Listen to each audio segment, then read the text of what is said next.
सरकारी कर्मचारी एकजुटीचा राज्य सरकारी कर्मचारी गव्हर्नमेंट नर्सेस फेडरेशनचा महाराष्ट्र गव्हर्नमेंट नर्सेस फेडरेशनचा हम सब एक है। लक्ष द्या मुख्यमंत्री लक्ष द्या। पेन्शन आमच्या हक्काची नाही कुणाच्या बापाची। पेन्शन आमच्या देत कसं नाही घेतल्याशिवाय राहत नाही। देत कसं नाही घेतल्याशिवाय राहत नाही। पेन्शन आमच्या हक्काची नाही कुणाच्या बापाची। राज्य सरकारी कर्मचारी संघटनेचा विजय असो। हमारी ताकत हमारी यूनियन हमारी ताकत हम सब एक है। महाराष्ट्र गव्हर्नमेंट नर्सेस फेडरेशनचा लक्ष द्या। आज राज्य सरकारी कर्मचारी संपाचा हा चौथा दिवस आहे। जवळपास 17 लाख कर्मचारी आजही संपावर उतरलेले आहेत आणि सरकारशी जी चर्चा सुकाणू समितीची झाली तर मुख्य सचिव महाराष्ट्र शासनाचे मुख्य सचिवांनी ती चर्चा बोलवलेली होती आणि 22 तारखेला ती चर्चा झाली। ती चर्चा असं आम्हाला वाटत होतं सकारात्मक झाली आणि 23 तारखेला त्या बैठकीचं इतिवृत्तांत हे आमच्या हातात येणं अपेक्षित होतं, पण कालही मंत्रालयामध्ये फॉलोअप घेतला पण त्याचं इतिवृत्तांत हाती आलं नाही। त्याच्यामुळे नेमकं कुठला निर्णय त्या चर्चेमध्ये घेतला आणि कुठला नाही घेतला हे आम्हाला कळायला मार्ग नाही आहे। तर त्यामुळं आजही आम्ही आमच्या बेमुदत संपावर ठाम आहे, कारण आमची कुठलीही मागणी मान्य झालेली नाही आहे आणि मुख्य सचिवांसोबतची बैठक जर निष्फळ ठरते आहे तर आमच्या कर्मचाऱ्यांचा दृढ विश्वास आहे की सरळ थेट माननीय मुख्यमंत्री देवेंद्रजी फडणवीस साहेब यांच्यासोबत आमची बैठक लावावी, कारण तेच अंतिम निर्णय घेऊ शकतील आणि तेच सर्व कर्मचाऱ्यांना न्याय देऊ शकतील असा आमचा दृढ सर्व कर्मचाऱ्यांचा मनातली भावना आहे।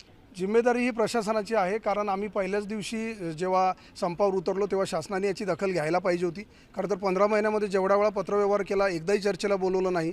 त्यानंतर पहिल्या दिवशी आम्ही संपावर उतरलो, दुसऱ्या दिवशी मुख्य सचिवांनी चर्चेला बोलवलं, चर्चा करून देखील त्याची इतिवृत्तांत हाती दिलेलं नाही आहे। मग खरंच शासन गंभीर आहे की नाही आहे असा आम्हाला देखील प्रश्न पडतो आणि त्यामुळे नाईलाज असतो हा बेमुदत संप आम्हाला सुरूच ठेवावा लागतो आहे।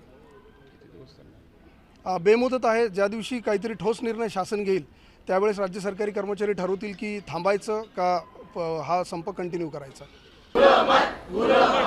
राज्य सरकारी कर्मचारी एकजुटीचा राज्य सरकारी कर्मचारी गव्हर्नमेंट नर्सेस फेडरेशनचा महाराष्ट्र गव्हर्नमेंट नर्सेस फेडरेशनचा हम सब एक है।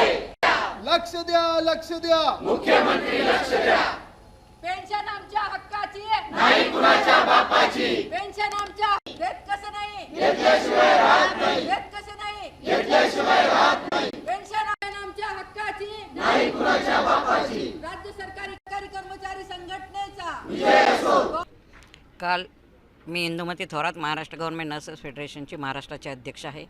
सुकाणू समितीची जी 22 तारखेला मीटिंग झाली त्या मीटिंगमध्ये मी सुद्धा होते आणि मीटिंगचा इतिवृत्तांत काय हे मी सांगत नाही, तुम्ही आपण समजू शकता की जर संप कंटिन्यू चालू आहे याचा अर्थ इतिवृत्तांत काय असेल आणि आमच्या हातात काय पडलेलं आहे।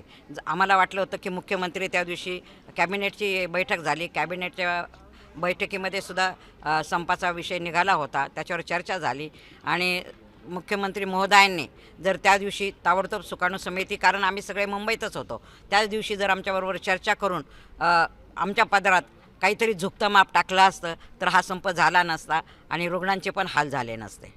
परंतु या तुमच्या ताठर भूमिका सरकारची ताठर भूमिका यामध्ये मात्र रुग्णांचे हाल होताना दिसून येत आहे। सर आमची ताठर भूमिका नाही आहे, ताठर भूमिका आता आम्ही सरकारची आहे की नाही हे मी बोलणार नाही, पण आमची ताठर भूमिका नाही आहे। आम्ही पण रुग्णांच्या पासून लांब राहू शकत नाही, आम्हाला पण वाटतं की रुग्णांचे हाल होऊ नये, पण हा संप आम्ही केला नसून शासनाने आमच्यावर लादला आहे। जर तुम्ही 15 महिने आमच्याशी चर्चा करायला तयार नाही, जर चर्चा करता तर चर्चेतून एकही प्रश्न तुम्ही सोडवत नाही। 17 लाख कर्मचारी आज संपावरती आहे, मग सरकार आमच्याबरोबर चेष्टा करते का हा प्रश्न आम्हाला पडतो आणि आमची अत्यंत जिव्हाळ्याची मागणी की पेन्शनचा हा प्रश्न तरी शासनाने सोडला पाहिजे। इतर जे प्रश्न आहेत ते चर्चेमधून सुटतील, पण पेन्शनचा प्रश्न शासनाने यावेळेस सोडवलाच पाहिजे। प्रशासन म्हणतं या जो संप चालू याचा काहीच परिणाम झालेला नाही, याचा काहीच परिणाम झालेला नाही असं जर प्रशासन म्हणत असेल तर ते प्रशासनालाच माहिती आणि तुम्हाला एक तर आमच्यापेक्षा जास्त तुम्हाला माहिती, कारण आम्ही आता आज जात नाही, आम्ही आज कोणीच गेलेलं नाही आणि सगळ्या शिकाऊ परिचारिका आणलेल्या आहेत। जर तुम्ही शासनामध्ये नोकरीला घेताना परीक्षा घेता, परीक्षेमध्ये जे मेरिटमध्ये येतात त्यांनाच नोकरी दिली जाते आणि मग आज कसे काय तुम्ही शिकाऊ इथं घेतलेले आहेत? हे काही स्वार्थी लोक असतात आपल्या स्वतःच्या फायद्यासाठी आपल्या स्टुडंटला इकडं पाठवत आहेत. ते मी या ठिकाणी बोलत नाही, नाही तर मी बोलायला लागले तर सगळ्यांची पोल खोल करेल मी. काय नाव? इंदुमती थोरात.